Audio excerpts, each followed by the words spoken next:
we are going to prove how illegals are killing people. Deportations save lives and lower your insurance premiums. Oh, yeah. We also have some judges going nuts. Of course, they're Obama appointees. We're also going to look at some other titles going on in the news. But first up, priority, tsunami happening around the world in the Pacific. There was an 8-point magnitude earthquake off the coast of Russia, around the Ring of Fire in the Pacific, this huge tectonic plate that basically touches the U.S., Alaska, Canada, Russia, China, and Japan's like kind of floating on it. Thankfully, the destruction was not massive as far as what I understand. Some areas did get some 10-foot waves, which is very, very bad for a tsunami, because remember, that's 10 foot going all the way in. So if you look at something like Florida, that would be absolutely devastating.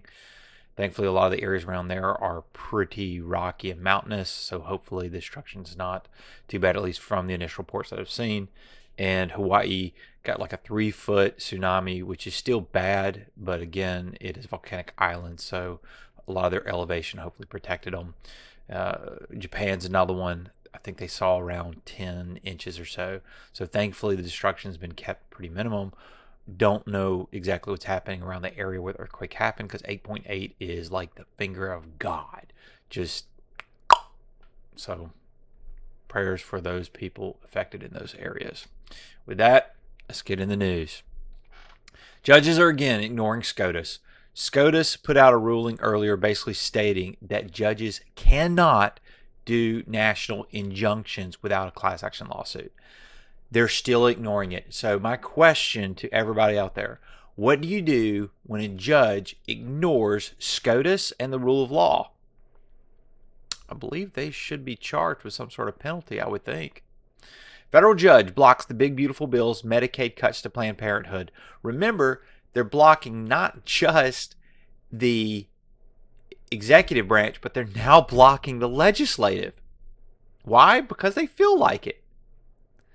U.S. District Judge Indria Talwani issued a preliminary injunction blocking a section of law that she said targeted Planned Parenthood and constituted a form of punishment against the organization and its members for providing abortions. That provision of law, which was backed by Republicans and enacted by President DJT at the start of July, bars certain tax-exempt organizations and their affiliates from receiving Medicaid funds if they continue to provide abortions. Those organizations include Planned Parenthood, which filed a lawsuit seeking an injunction against the provision. I'm sorry, where in the Constitution it says that abortions are required by law as a freedom? Again, it blows my mind. If a pregnant woman is murdered, guess what? That criminal gets charged with 2 counts of murder. You can't explain it to me, blue hairs. Here's this horrible gremlin right here. Lovely Obama appointee. Again, something needs to be happening to these judges. They are flagrantly violating the law, the Constitution, the executive branch, and the legislative. The judicial branch is out of control. Man.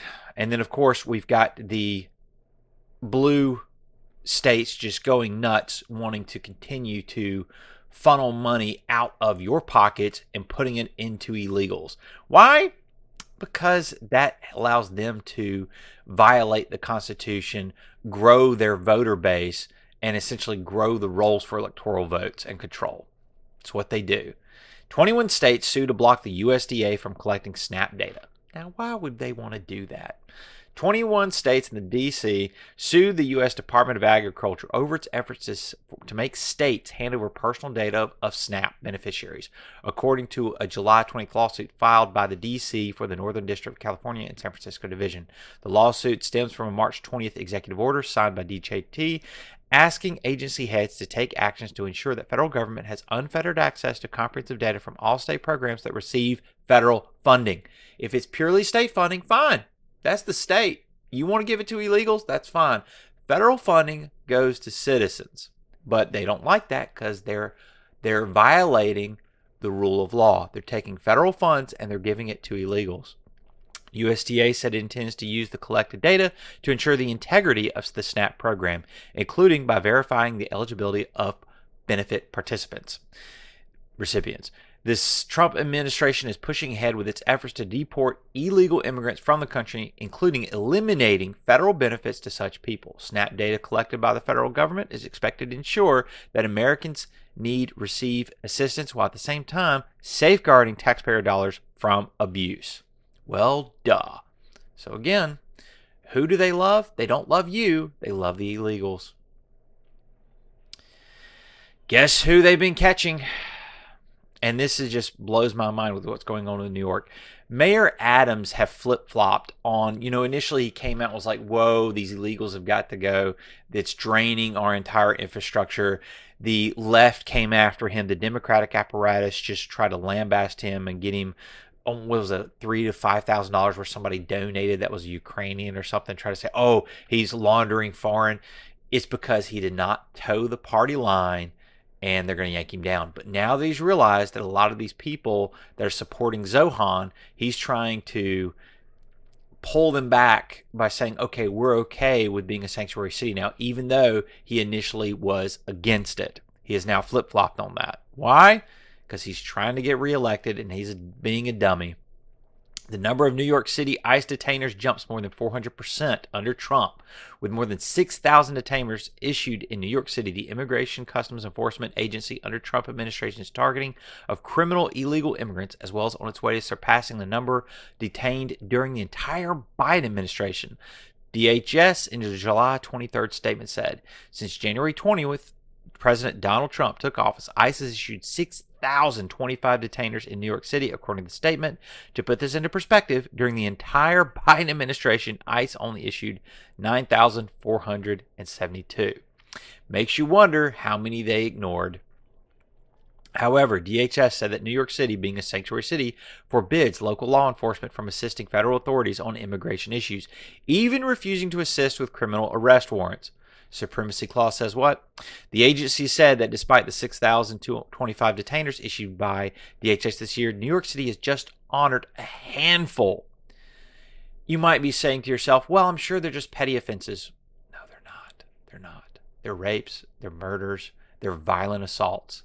They are shielding violent illegals in New York now.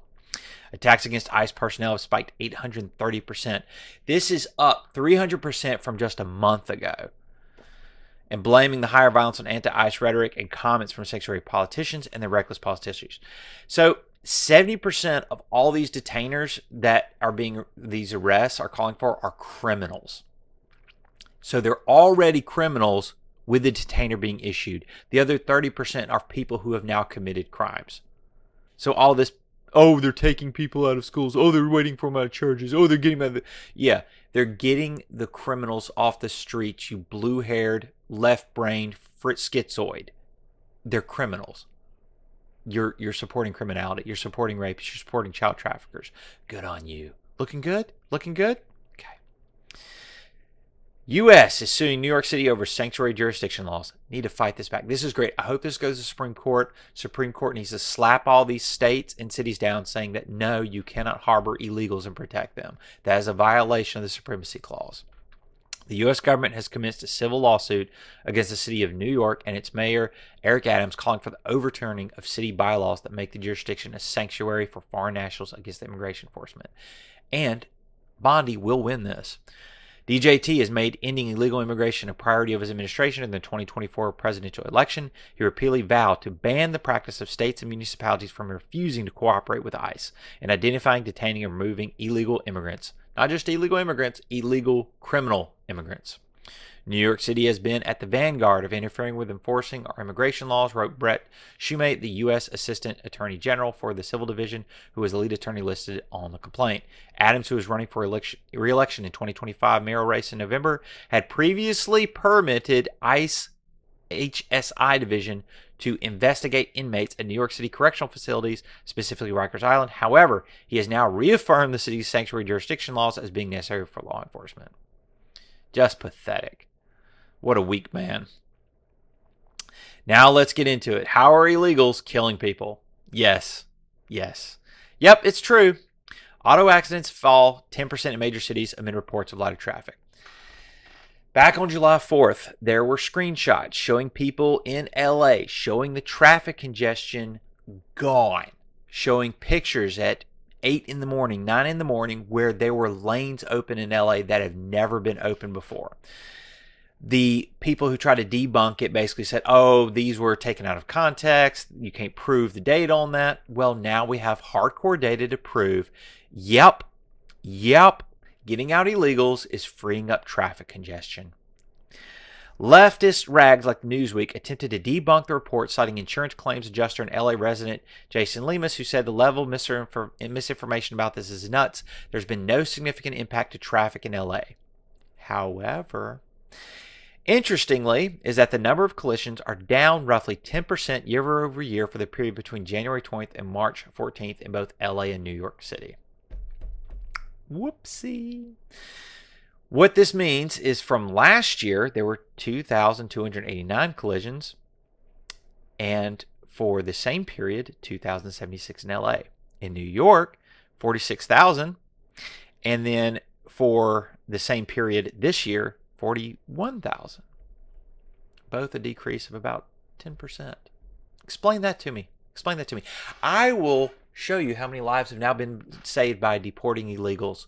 What do you leftists like to say, that every life saved makes it worth it? Well, what does this tell you? Lives saved. Unlicensed drivers represent a higher risk of causing death. For every incident that there is a collision, if there is an unlicensed driver involved, the chances of a fatality goes up significantly, up to threefold. There is approximately 11 times increase of collision in regard to somebody who does not have an appropriate license. In LA, at least 2.3 would have been saved. However, we know that those people that were taken off the road were illegals, and therefore they were unlicensed, meaning that 6 lives have been saved this year alone by deporting illegals, which equates to $14 million saved. $14 million saved, 6 lives saved. In New York, it's even better. 145 lives saved by deporting illegals. $331 million. And you're like, whoa, where are you getting these numbers?